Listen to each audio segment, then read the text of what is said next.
This video is brought to you by the Wonderful 101, exclusively on Wii U.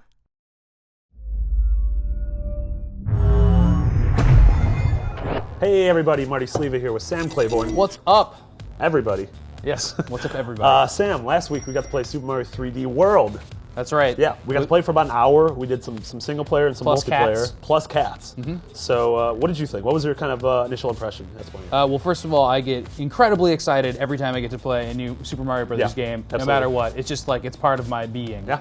Growing up with Super Mario Brothers. But this game has something that I've never played in a Mario game before, competitive multiplayer, which I freaking love. It was super fun. The multiplayer It's just some was point great. scores and like who can get there first. Yeah, like that, yeah. But it gets more complex than that. Yeah. And it really, like, multiplayer is chaos in these new Super Mario Brothers games. I mean, new Super Mario Brothers. Yeah. And now imagine that in 3D. It's pretty chaotic, but hey, you're not working together, so it's okay. Exactly. Yeah, it was a lot of fun. I was kind of shocked by how different it felt to play the level single player and then to go back and have four of us play multiplayer. Like, And we played like, what, 4 or 5 levels? Yeah, and we played them through both ways, so we kind of got to see how, when you're playing by yourself, you're exploring more, and it's a little bit more, methodical, and you want to see some of the nooks and crannies. But when it was multiplayer, it was pretty much a race to the finish line. Yeah.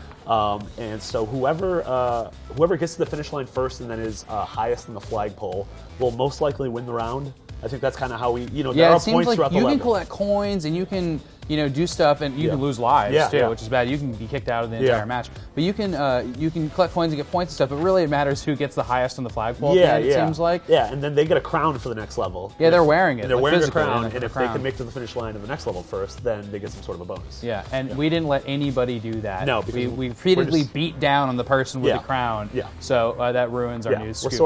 We'll find out what that does. We're sort of evil like that. Other surprises: the world map.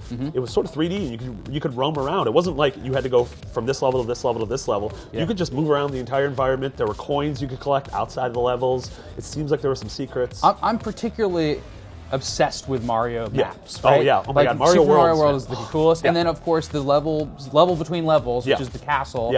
And Super Mario 64 is just my ideal. I think at this point, and they haven't gone back to that since Galaxy 1.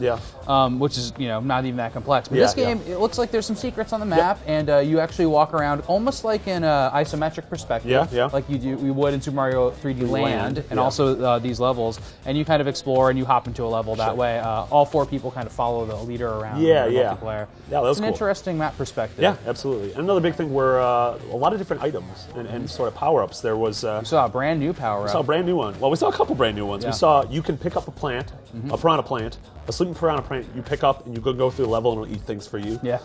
There was a cannon. You can sort of put on a cannon costume and fire off cannons. Yeah, so this was in a level that was inspired by Super Mario Brothers 3. Then the World 8 3 or World 8 4, I believe. The tank parade. The parade of tanks where you just hop over each tank. There's one of those, but it's in kind of an isometric perspective. And you're hopping through these tanks, but one of the guns you can just hop inside of and blast your way through the level. That was really cool. And that's how you get to some of the collectibles in the game, like the green stars and stuff like that, of which there are 3 in each level. Yeah. So probably the coolest new power-up, I think, though, was the cherry. The double cherry. So what was that?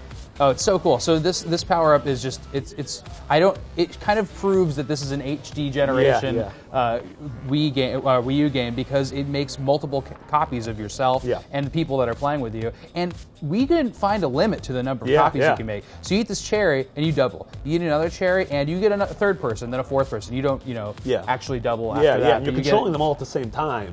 And if all of you have the fire... It's kind of mind-blowing how you control them, though. And if all of you have a fire flower, every time you fire a fireball, everyone fires a fireball. So by the end, we had like 6 guys lined up, all shooting fireballs, bouncing off the walls. And that was in single player. And then in multiplayer, everybody was kind of doubling up. And there was, a dozen characters on screen, and they are all shouting in unison, like Pikmin style. It was awesome. It was some strange Mario tech. And we got to say, these levels are kind of short and bite-sized. Like, almost like Mario 3 levels where there's exploration, but they're short. Like if you go back and play Mario 3 now, like those levels are short, but they're awesome. And these are very vertical, like Mario 3 also. There's a really tall level. It's just like you could see this tower in the distance. It was all kind of motion blurred, or sorry, sort of focused, blurred out.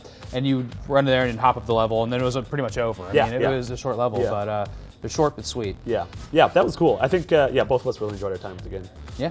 So, we're going to have a lot more on Super Mario 3D World leading up to its launch in a few months. So for everything else Nintendo, keep it here on IGN.